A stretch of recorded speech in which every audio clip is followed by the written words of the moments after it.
Hello friends, I hope all of you are fit and fine. In the last video we talked about financial system. We started financial system and lastly we talked about the basic facts regarding Reserve Bank of India. Thereafter in the next video, in that same continuation, we are going to start the functions of RBI, and you must know that functions of RBI is one of the most important area in economy because if you ask me to decide 10 areas of economy from where every year questions are being asked, I would like to mention one of them. It's so important, it's always relevant. So we need to discuss each and every point with respect to the functions of RBI. As the points are reflecting in front of you. The first point is issuing currency notes. You must know issuing currency notes is the exclusive right of Reserve Bank of India. Exclusive right means no other organization is authorized for this purpose. Going forward, RBI started its functions in 1938 and it issues currency notes starting from rupees 2 to rupees 2 to higher values. As of now, higher value is rupees 2000. But you must know, as of now, RBI has been empowered by the government to issue maximum up to 10,000 denomination of currency notes. You may put up the question, why not more than the 10,000? Why only up to 10,000? The answer is quite clear. To issue currency notes above 10,000 denomination, first RBI Act 1934 should be amended by the government, by the parliament. Thereafter, RBI will be empowered to issue such notes. Going forward, till 1978, the 10,000 rupees currency note was in practice, but in 78 it was scrapped. Government decided to remove it, and thereafter it's not in practice. As far as the coins and 1 rupee notes are concerned, these are issued in the name of Government of India under guidance of RBI, under guidelines set by the RBI. The signatory of 1 rupee note remains the Finance Secretary of Government of India. It's a frequently asked question in the previous years in almost all examination. As far as all other currency notes are concerned, it is signed by RBI Governor. Okay. There is important question here. Is there any mechanism to issue currency notes or it is a deliberate mechanism? Answer, it's not a deliberate mechanism. RBI adopts a mechanism to issue currency notes that is called minimum reserve systems or minimum foreign reserve system. It has been mentioned here. Minimum reserve system or minimum foreign reserve system. It was adopted in our country in 1957 and since then it is in practice. You may put up the question why there is no change after a long period. Answer is that there is no need to change because the system is minimum reserve. Meaning is that at the time of currency notes, RBI must have a minimum reserve in two designated forms. The total amount is 200. It must be equivalent to 200 crore. Out of this 200 crore, 115 crore must be only 115. 115 crore must be only in terms of gold and gold coins and rest 85 crores in terms of foreign currencies. So in this way it becomes total 200 crore. So at the time of issuing currency note, this minimum reserve equivalent to 200 crore must be maintained. Since 1957 it has been maintained more than that, so there is no need to change it.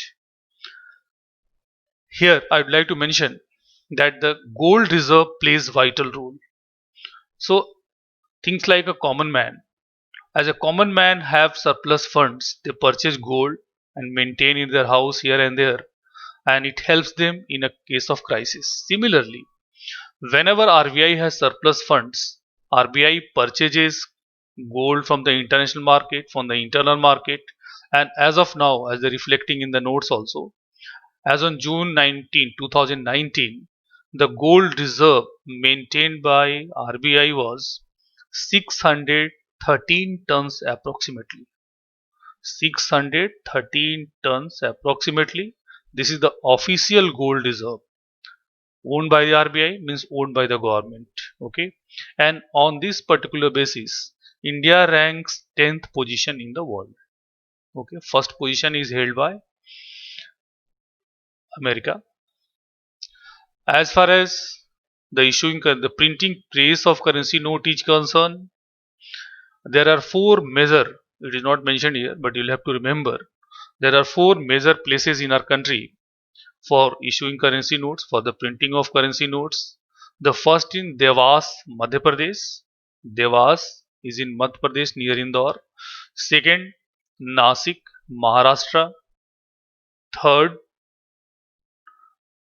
third is in Mysore, and fourth is in Salboni, West Bengal. Last two presses of Mysore and Salboni are modern presses. Okay, so in this way, these are the main facts regarding issuing currency notes. You have to remember whatever the facts I have mentioned here.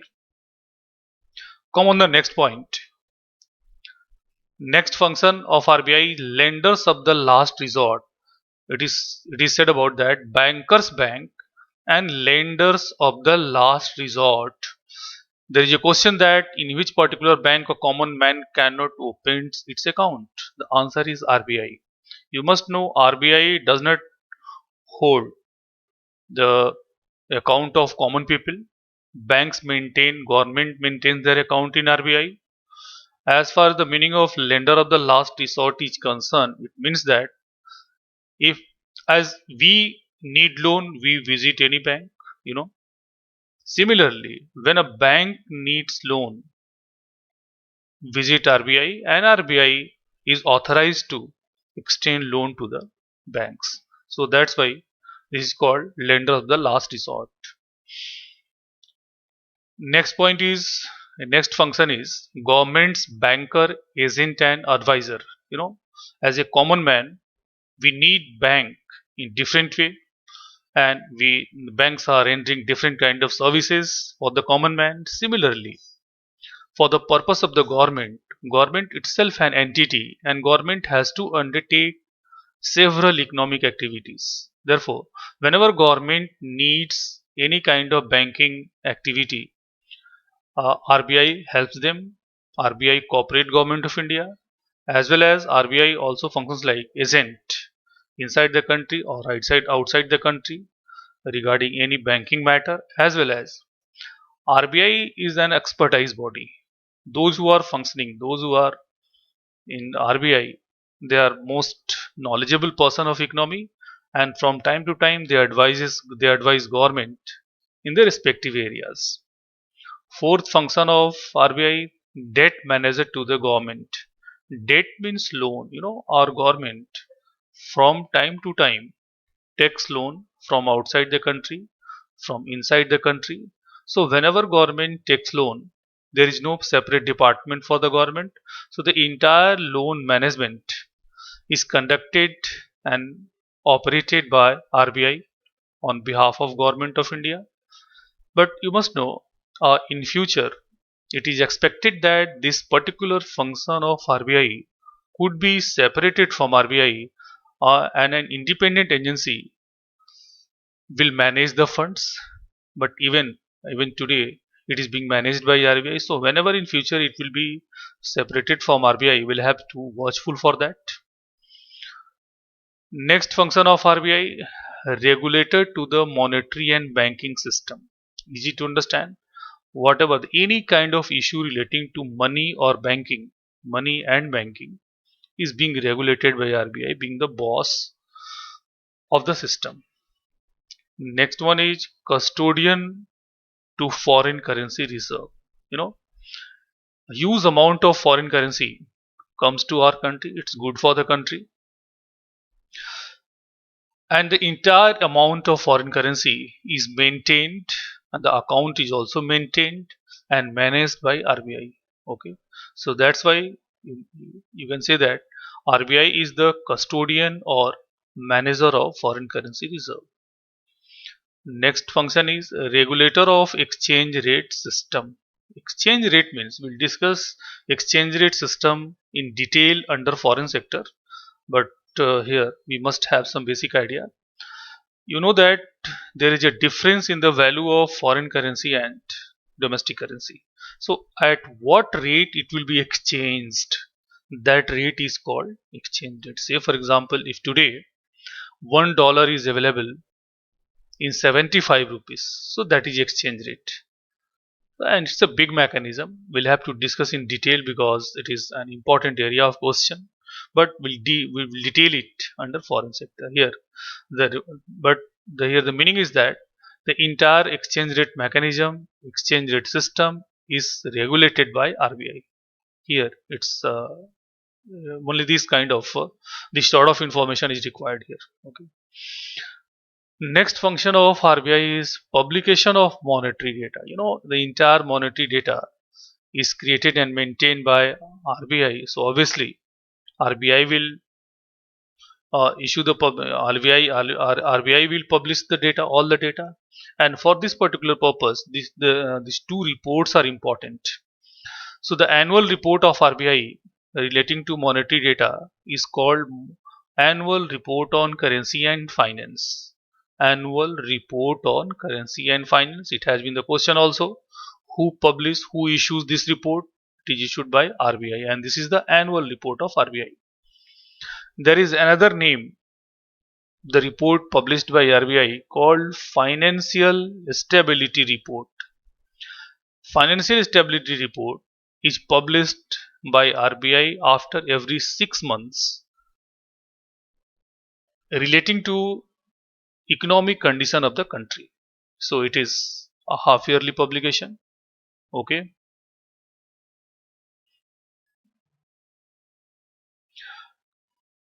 Apart from all these functions, the ninth point is reflecting the developmental activities. You must know that RBI, apart from the government, is also playing a role in the developmental activities, how to promote the economy, how to promote agriculture, how to promote the industry. So these kind of things are also sometimes maintained by RBI, and RBI involves in all these activities. Okay. The next function is of measurement of money supply. Discuss means this is the area of question. We'll have to discuss here in detail. Measurement of money supply. You must understand the concept first. You know, if RBI is supplying the money, so RBI must know that how much money where is going. So for this particular purpose, for the measurement of money supply, RBI uses certain tools or instruments, or you can say formula, to measure it, and that is called monetary aggregates. Monetary aggregates are the instruments or the formulas to measure the money supply, and this is very important area for the question. So all of you must be acquainted with it, and and the most important thing is that all of you will have to remember this formula, because I have seen several questions in the previous examination. The first one is aim1, aim for money. Aim1 is equal to currency with public plus demand deposits with banks plus other deposits with RBI. We can check it also. Currency with public. We are public, always having money in our pocket, so it means it's correct. Demand deposit with banks. Meaning is that are such deposit in the banks which is available by the banks to the people, to us, on our demand. But in practice, you know, there are two types of accounts are opened under the banks: savings account and current account. But in terms of demand deposit, generally current account is reflected. So current account, and generally current account is opened by the businessman, and huge amount is transacted. through the current account. So this will be also included here. Okay. So currency with public, M1 is equal to currency with public, demand deposit with banks, and other deposits with RBI. You must know, apart from the deposit of the people, the deposit of the banks, RBI maintains a certain amount of cash in different ways, in the different manners, which is deposited to the RBI. So collectively that is reflected as other deposits with RBI. So we'll have to remember these three terms here. Next one is M2 is equal to M1 plus post office saving deposits. All of you must know, on the pattern of banks, some people, generally in village areas, rural areas, and sometimes in urban areas also, big cities also, they open the account in post offices and maintain their funds. So that will be included here under post office savings account deposit M2. Next one is M3. M3 is rather important. M3 is equal to M1 plus time deposit with banks.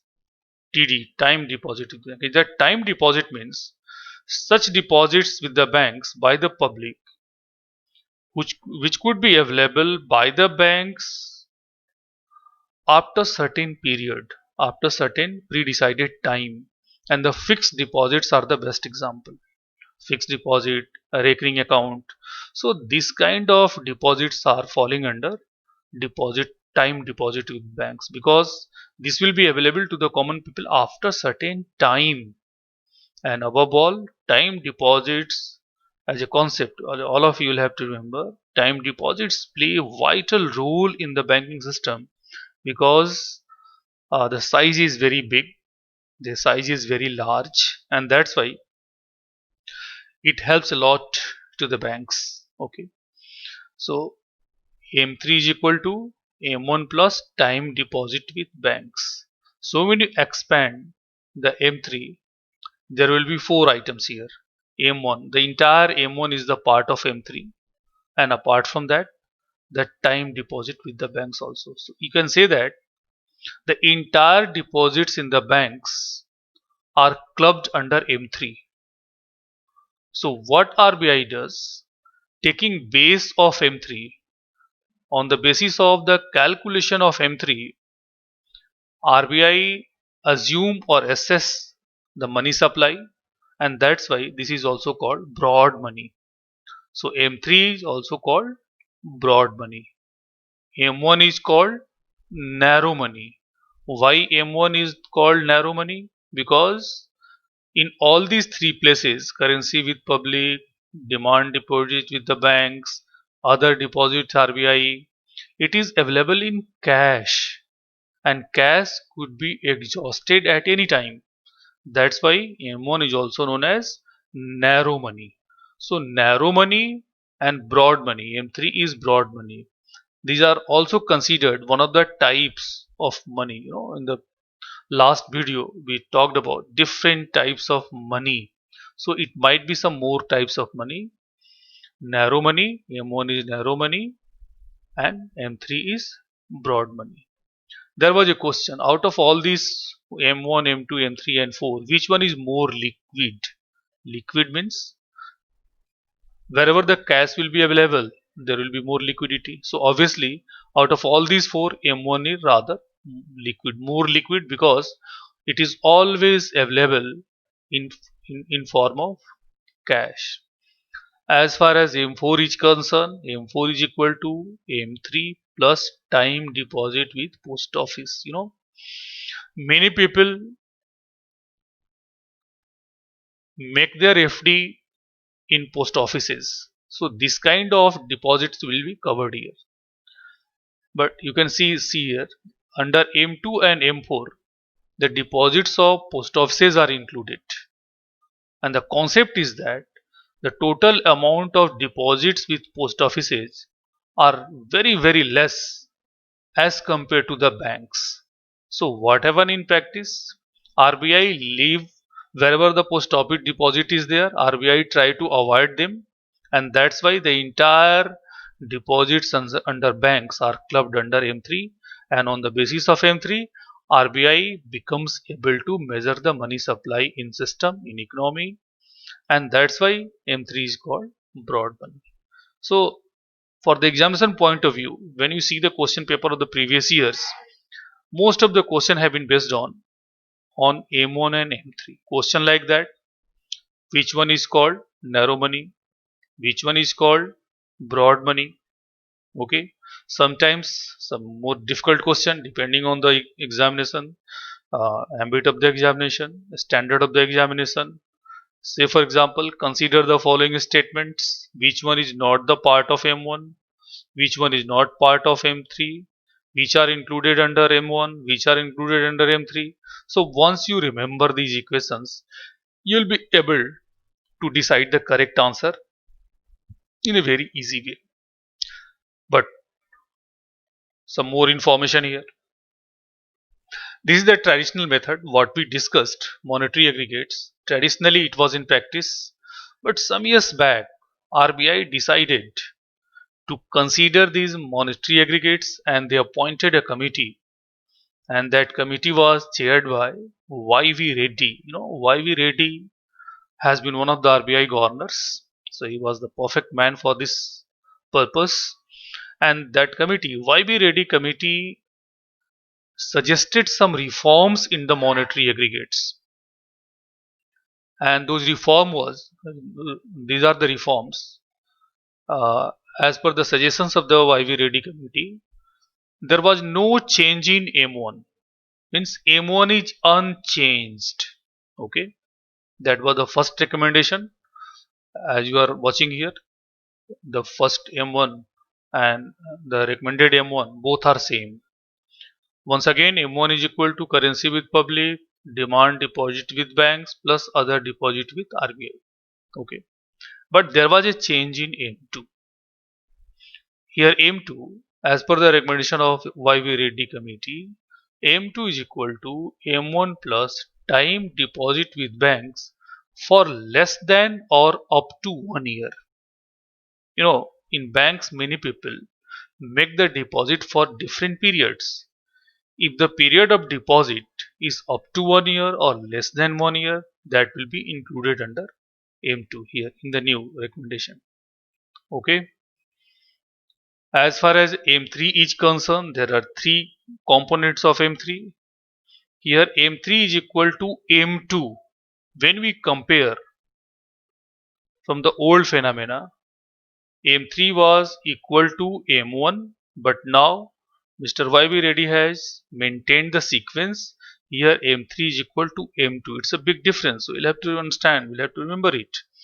M3 is equal to M2 plus time deposit with banks for more than 1 year. If any fixed deposit, any time deposit is available in the banks for more than 1 year, that will be included under M3. Apart from that, plus borrowing by banks from other financial institutions. Okay, you must know banks are taking loan from here and there, so that will be included under M3. So these are the three components under the new M3. New M3 means the M3 as suggested by the Y.V. Reddy committee. Fourth suggestion was that M4 should be scrapped, removed. So on the basis of the recommendations of Y.V. Reddy committee, M4 was scrapped, removed, and since then it is not in practice. Going forward, Mr. Y.V. Reddy suggested a new monetary aggregate called M0. M0 is also known as reserve money, high power money, and it is very similar to M1. The only difference is that here when we compare the equations of M1 and M0, M0 is equal to currency with public. It was also in M1. Cash reserve with banks. It is new. It was not in M1. In M1 it was demand deposit with the banks. So instead of demand deposit, in case of M0, it is cash reserve with banks, including the banks deposit with RBI. Not mentioned here, but you will have to remember. Banks have to maintain certain amount in RBI, that will be also included here. Plus other deposits with RBI. This is similar to M1. So the only difference between M1 and M0 is the cash reserve with the banks. Okay, so this is the difference. And cash reserve with the banks plays vital role in the system, because on the basis of this cash, banks extend loan to the other people. So RLs, in other words, we can say that reserve money or high power money, M0 is called reserve money. It plays vital role in the system because the credit creation by the banks depends on the reserve money. The simple meaning is that whatever the cash deposit is maintained by the banks, means deposited by the public in the banks, that becomes the basis of extending loan. Whatever the cash is deposited to the banks use that cash to extend loan to the other people. So you can say that it plays vital role. Why? Because as much as cash will be deposited to the banks will be strengthened. They will be able to extend more and more loan to the economy. And when the loan will be extended on a big level, this will boost up investment in economy. This will generate additional economic activities, and this will encourage investment also, and this will help in economic development by increasing production and employment. So in this way, reserve money plays vital role. So uh, these are the area of discussion regarding money supply by RBI. So these are the changes. These are the recommendations of YB Ready Committee, and it must be remembered to all of you. Okay. I don't know what kind of question will be put up by the examiner, but it is up to us. It is up to you how much you are clear about all these things. If there is any doubt, because economy is a subject where doubts are always uh, doubts are expected. So whenever we have a live class interaction, your doubt will be clear, okay, or any other mechanism is developed. So we can just try to resolve your doubt if there is any question in your mind. Okay. Now come on the last function of RBI, credit control mechanism. This is also called the monetary policy of RBI, credit control. Uh, in my opinion, this is one of the most important function of RBI, and that's why I have put up at the last, because so that we can discuss in detail. Okay, credit control mechanism or credit control by RBI. You must know credit means loan, and extending loan is the main business of the banks across the world. Banking is a business. All of you, as a concept, must remember banking is a business, and main business is to extend loan to the businessman, to the industries, to the common people also. So that's why this is referred to as credit control. Suppose if this kind of mechanism, this kind of functions of the banks is not controlled, what could be possible repercussions? What could be possible impact on economy? There might be more impact like that. If banks are not controlled, there will be unfair competition among the banks. Secondly, uh, smaller banks may suffer because big banks will dominate. So it's not fair for an economy. Third thing is that might be inflation like situation. Prices will go up, and above all, what happened in America around 2007-8? Bank may fail. There will be a chaotic situation, anarchical situation in the system, and that might be resulted into failure of the banks. Therefore, in our country, Government and RBI never take any chance on this particular point. Government has empowered a lot to the RBI to control this kind of functions of the banks. So this entire mechanism is called the credit control mechanism or credit control by RBI. This is also referred to as monetary policy of RBI. Generally in live classes we make a flow chart to make it more clear, but here we can discuss it, and I hope that if you will hear it seriously, the things will be clear to you.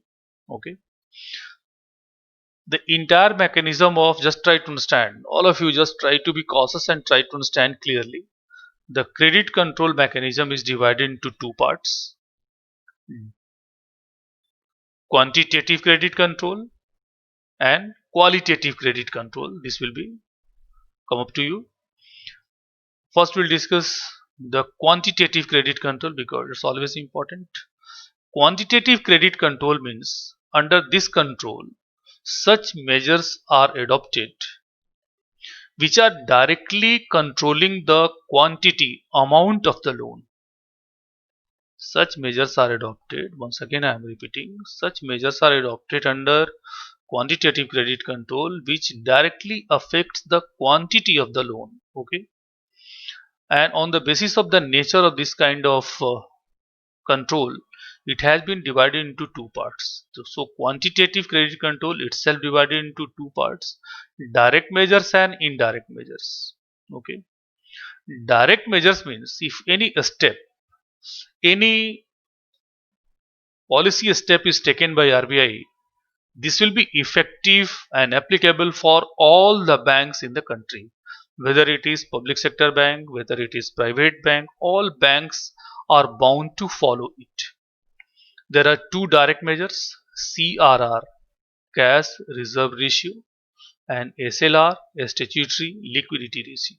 I think these two terms are quite familiar to all of you, and always in the question paper also, the newspapers also. So you must remember, you must acquainted with all these terms. As far as the cash reserve ratio is concerned,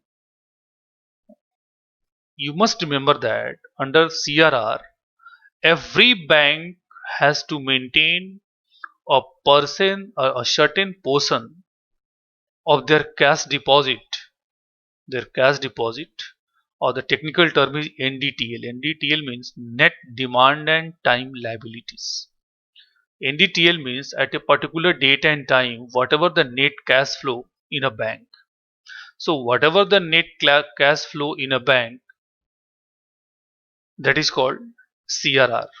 And both CRR and SLR, you must remember as a concept, are estimated on fortnightly basis, that is after every 15 days. Okay, so once again I am repeating, under CRR every bank has to maintain a certain portion of its cash deposit, means its NDTL, with RBI. The certain portion is maintained with RBI. At present it is 3%. I didn't mention any figure here. Why? Because these things are changing from time to time. So it is up to you. But right now, after the COVID-19 pandemic, it was reduced from 4% to 3%. Simple meaning is that suppose if the net cash flow to the bank is 100 rupees, that is called NDTL, net demand and time liability. Before going forward, I would like to share with you two terms are frequently used in the money market: asset and liabilities. It must be clear to you, meaning must be clear to you. All of you will remember that whenever a bank extend loan to anyone, that is the asset of the bank. When a common man, when anyone make deposit in a bank, that is the liability of the bank. So any kind of deposit in the banks is the liability of the bank. So that's why this is called net demand and time liability. Demand and time liability means at a point of time, total amount of current account and the net total amount of fixed deposit or time deposit. Okay, so the net cash flow under current account and demand deposit becomes the NDTL. Okay, suppose today is the fortnight and the total NDTL is 100 rupees. So 3 rupees out of this 100 rupees will be maintained by all the banks to RBI. That is called CRR. Once again I am repeating, under CRR every bank has to maintain certain portion of their cash deposit with RBI. What's the relevance? What's the mechanism? The mechanism is that by increasing or decreasing CRR, RBI can control over the banks their liquidity. So you can say that it is one of the important tools or instruments in the hands of RBI to control the liquidity available to the banks. Okay, suppose at present it is 3% and RBI thinks that RBI assume that in their monetary policy that banks are having more surplus fund in their hands, so obviously the bank will try to extend more loan. So if RBI wants to control the liquidity, RBI may increase the CRR. Increasing CRR will reduce the liquidity available to the banks and vice versa. And that was the question, frequently asked question, and recently it was a question in UPSC also. Once again I am repeating, after any increase in CRR, liquidity available to the banks will decreases and vice versa. Similarly, under SLR, every bank, whenever I speak bank, it means I am talking about commercial banks. So all of you will be acquainted with it. Commercial bank. So every commercial bank has to maintain certain portion of their cash deposit or NDTL with themselves. That's the basic difference between SLR and CRR. Once again I am repeating, CRR is maintained with the RBI, SLR is maintained with the bank themselves. At present it is 18%. Okay, what's the purpose? And you must know that it is one of the important parameters of sound banking. Sound banking means a strong banking. So it is maintained by the banks. One more information here. This amount, the amount of SLR, cannot be used by the banks to extend loan to common man. But it could be available as a loan. It is up to the bank. It is up to the bank. It could be available by the bank as a loan only for the government. Only for the government. 2 years back it was the question. Only those people corrected the answer. Those who knew that this amount could be used for extending loan only to the government. Therefore, generally the amount of SLR is maintained in terms of the government securities. When the amount of SLR is extended as a loan to the government, in turn, government gives certain security, certain paper to the bank and it is maintained by the bank. That is called government security. At present it is 18%. When we club together, suppose it is also calculated and estimated fortnightly basis.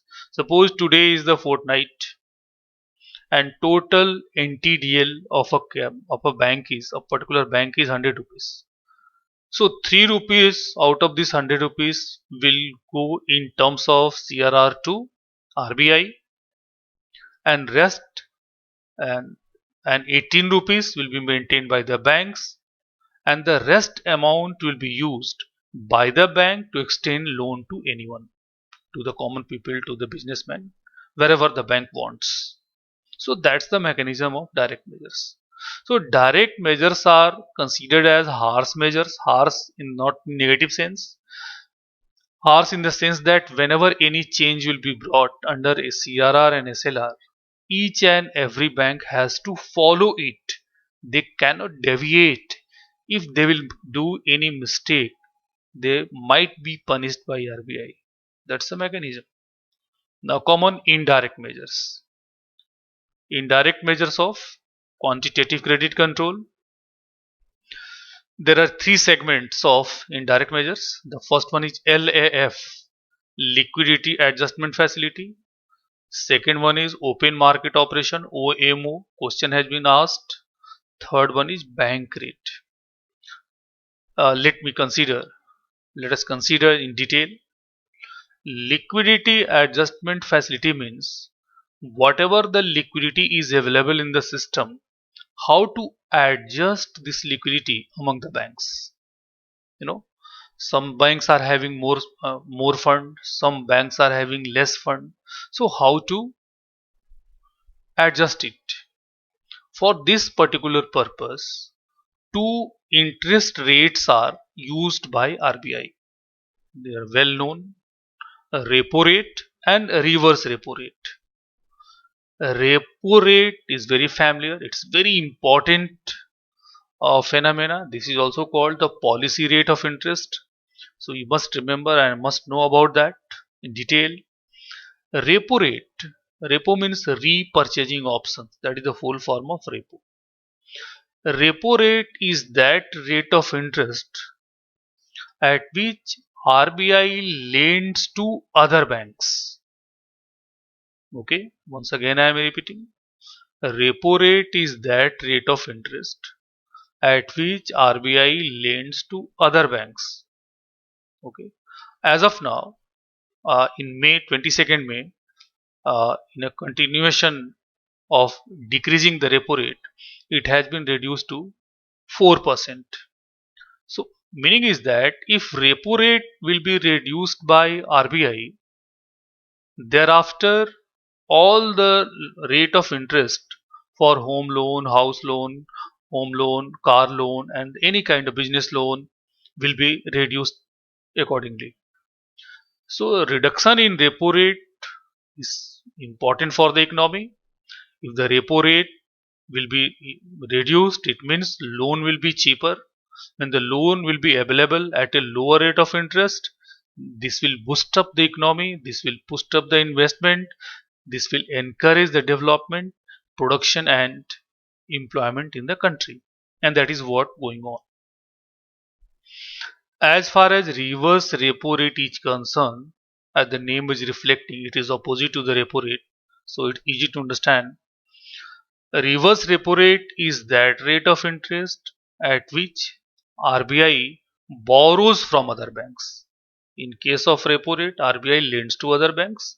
But in case of reverse repo rate, it is that rate of interest at which RBI borrows from other banks. It is always lesser than the repo rate. Okay.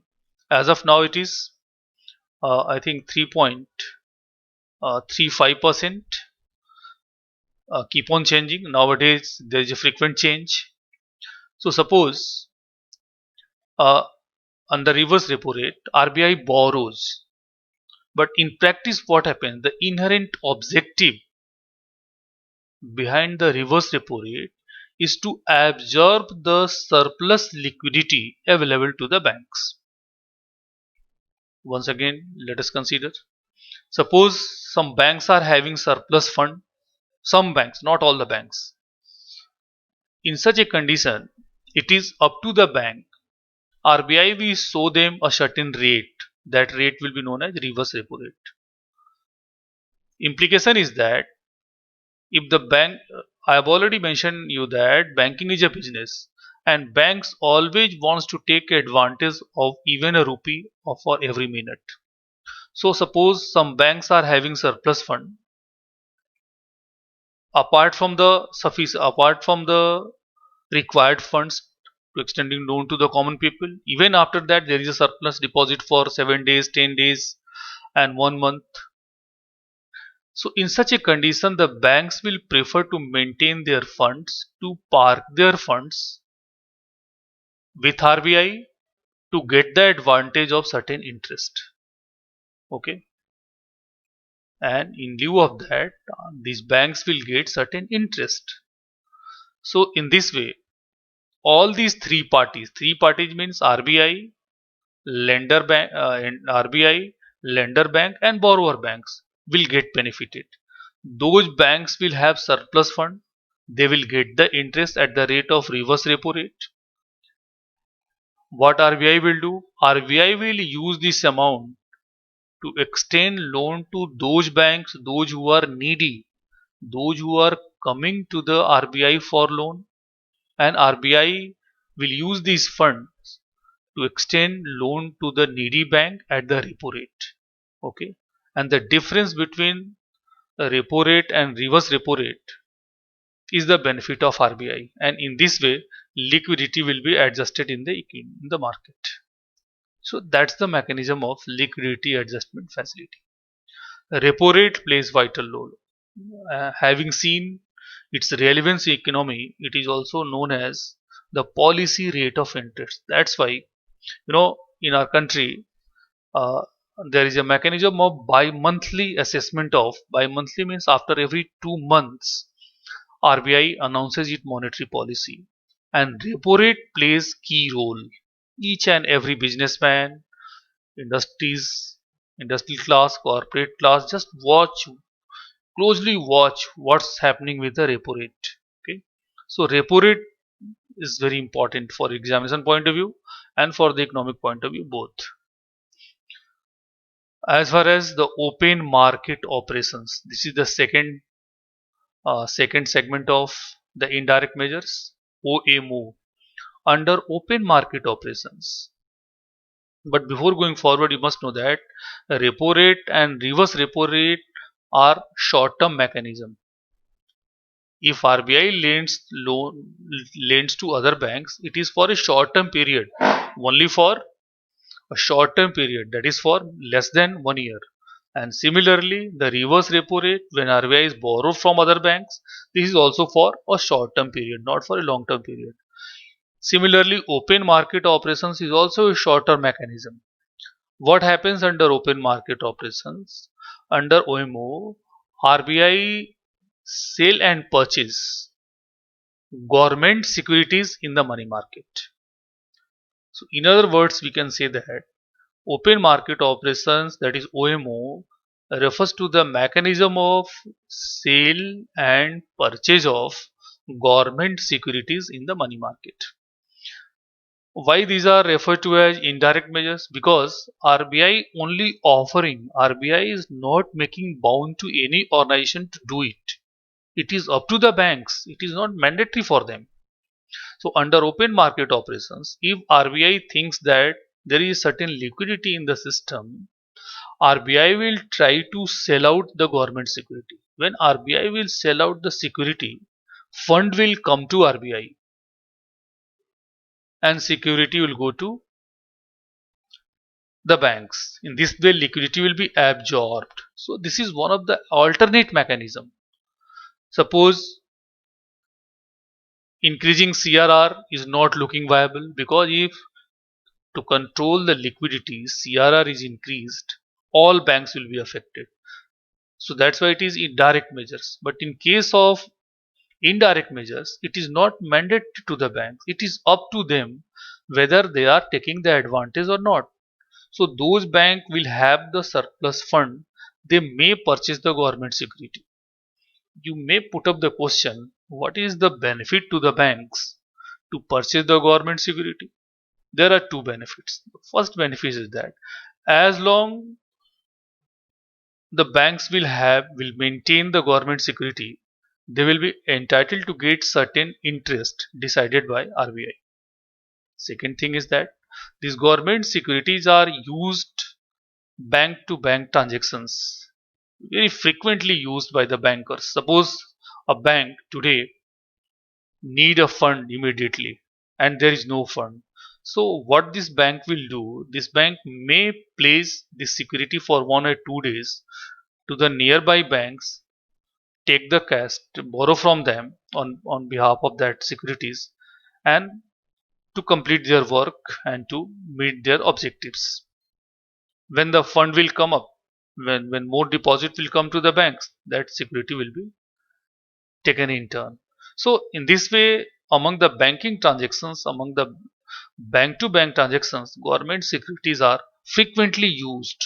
So this is another use of government securities, and that's why from time to time open market operations are conducted by RBI. Okay. The third segment of indirect measure is the bank rate. Very familiar term. Bank rate, just try to remember. Bank rate is that rate of interest at which RBI lends to other banks for a long term period. That makes the difference between repo rate and bank rate. You must remember, repo rate is only for a short term period, while the bank rate is also available for long term period. And generally, bank rate is above repo rate. As of now, bank rate is 4.25%, while the repo rate is 4%. These figures keep on changing, so we'll have to remember whenever any change will be brought, we'll have to be watchful for that. So it was all about the quantitative credit control. Once again, I am just summing up. Quantitative credit control, there are two segments: direct measures and indirect measures. Under direct measures, there are two tools in the hands of RBI: CRR and SLR. Under indirect measures, there are three tools: liquidity adjustment facility. It comprises two segments: repo rate and reverse repo rate. Second one is open market operations, and third one is bank rate. Now, the next one is selective or qualitative credit control. So, meaning is that till now, up to the bank rate, we talked about quantitative credit control. Okay. Now, the second segment of the credit control is selective or qualitative credit control. As the name is reflecting, selective, not for all, depending on the situation, or qualitative credit control, both are same, to impart quality in the system. So the objective is to impart quality in the system, quality in the lending system, in the lending process. So, and the measures falling under selective or qualitative credit controls are not mandatory for the banks, but these are the guidelines, these are the initiatives adopted by RBI, and it is expected that all banks will follow it. And we must know it is being followed by the most of the banks if there is no other issue. These are some certain examples. Moral suasion. Moral suasion means these are the moral guidelines by RBI to the banks for the betterment of the customer facility, for the betterment of the lending facility. So from time to time, such kind of moral guidelines are given by RBI, and generally it is being followed by the banks. Fixing margin. Margin, it is a kind of percentage. Suppose a farmer is having a stock of 1 lakh wheat and the margin is 30%. So on behalf of that 1 lakh of a stock of wheat, he can get the loan up to 70,000 because margin is 30%. Suppose RBI thinks that farmers are in trouble, they needs to be helped in a big way. In such a condition, RBI may reduce the margin. Suppose it becomes 20%. So on the same stock, farmers will be able to get more loan, that is 80,000 rupees. So sometimes this kind of mechanism is also used. Lower and higher. Higher means upper limit of rate of interest. It is up to RBI for any particular sector of economy like agriculture sector, uh, MSME sector, wherever the problems are involved. For those sectors, RBI may give some guidelines and set certain upper and lower limit for the rate of interest. Generally in the agriculture sector, the rate of interest are very low. So RBI knows this reality that uh, it's not possible for the farmers to pay high rate of interest. These are the part of the priority sector. So generally under the priority sector, these lower and upper limit, a rate of interest is fixed by RBI. So that is also a part of qualitative credit control. Sometimes some specific schemes are launched by RBI, and right now there is no such scheme, and generally these schemes are being followed by all the banks. Whatever I have explained earlier, the detail is given here: analysis and discussion of credit control, quantitative credit control, direct measures applied to all the banks, CRR, certain portion of cash kept with RBI 3%, and negatively with CRR. Whatever I explained earlier, it has been given here. Here, one thing I would like to mention with respect to CRR, that uh, before 2005, there is an amendment, RBI Amendment Act 2005, lower and upper limit abolished. It means that before 2005, RBI was entitled to vary the CRR only between 3% to 20%. Lower limit was 3%, upper limit was 20%. But through this amendment, it was scrapped. So right now there is no limit. It means RBI has been empowered a lot by the government.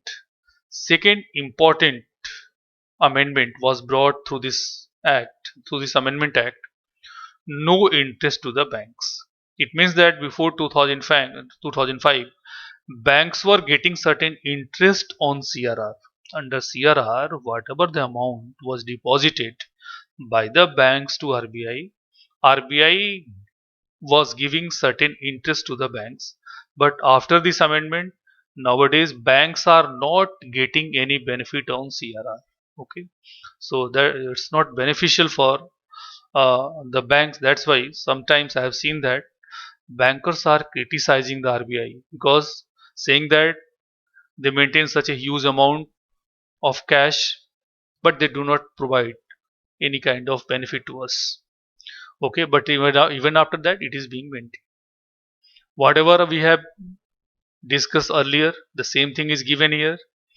Meaning of NDTL, I already clarified. SLR, this is the basic parameter of sound banking. Similarly, in the above mentioned act, RBI Amendment Act 2005, there was a upper and lower limit of SLR also. The lower limit was 25% and upper limit was 40%, but lower limit was scrapped, removed, and that's why RBI became to reduce the SLR. As of now, it is 18%, but the upper limit of 40% is still in practice. It is still maintained. It means that RBI cannot extend SLR up to 40%. Okay, it has been mentioned also. So guidelines was at 18%. Now the guidelines has been met. SLR has been reduced to 18%, which is in practice right now. Indirect measures, we have already discussed. The same thing has been given here. Okay, reverse repo rate, meaning rate at which RBI borrows from other banks, lower to repo rate. The inherent objective of reverse repo rate to absorb surplus liquidity available with banks. Open market operations, we have already discussed, meaning mechanism of sale and purchase of government securities in the money market. Effects, control the liquidity available in the system. The same thing has been given. We have already discussed the things. Bank rate, meaning that rate at which RBI lends to other banks for a long term period. So obviously, uh, this is the main difference between repo rate and bank rate. Okay, so it was all about the functions of RBI. Once again, I am repeating, this area is very important for the examination. In every exam, in all examination of PPSC, questions are based on the RBI's functions. So I hope that you'll have been able to understand all these things clearly, because I just explained in a very slow manner. But even after that, if you have any problem, any kind of doubt, we may manage some live classes, and you'll have to note down your doubts, your question, and when the live classes will be held, you can put up the question and I would like to answer you properly. Okay, so it was all about the RBI's functions. The next topic, the next part of the financial system is the development of Indian banking system. After having completed the functions of RBI, we'll start the development of banking system. In what way, what kind of banks, what was the background, each and everything. It is itself an important area. But for this particular purpose, we'll make another video, and when in the next video will be available to you, development of Indian banking system and all the related issue will be reflected to you. Okay, so thanks to all of you. Have a nice day.